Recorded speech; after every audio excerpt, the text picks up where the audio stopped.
İntizarın üzübdür yüreğimin başını.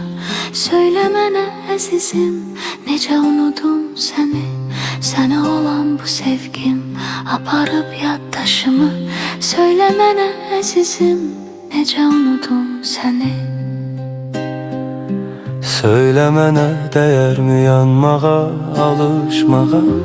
Gel unudaq əzizim, unudaq bu sevgini. Daha ümid qalmayıb nə vaxtsa qovuşmağa.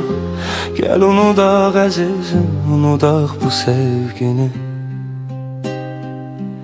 Gözlerimden oxunur qəlbimdəki hisslərim.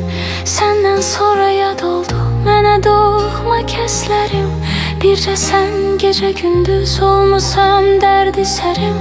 Söylə mənə əzizim, necə unudum səni. Fərz et ki yuxu idi, oyandıq bitdi daha. Hər şey dünəndə qaldı, başla yeni sabaha. Qurban olum ağlama, and verirəm Allaha. Gəl unudaq əzizim, unudaq bu sevgini. Danlasam, qınasam da özümü gündə min kəs. Nə ürəyim söz duyur, nə qulaq eşidir səs.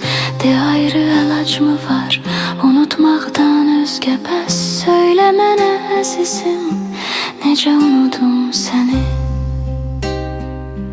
Hər şeydə bir xeyir var, elə zaman gələcək.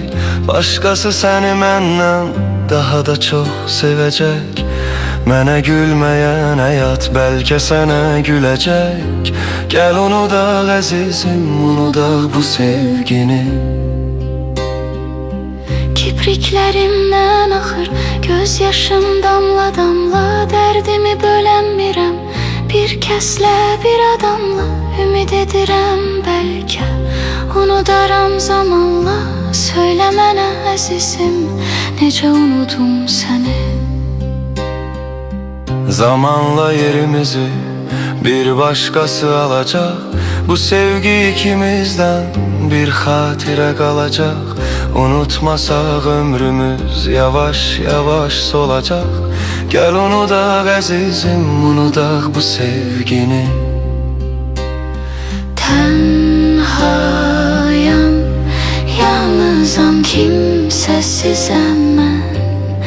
Yardım et Allahım, çarəsizəm mən.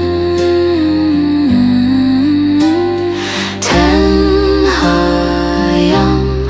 yalnızam, kimsəsizəm mən. Yardım et Allahım, çarəsizəm mən.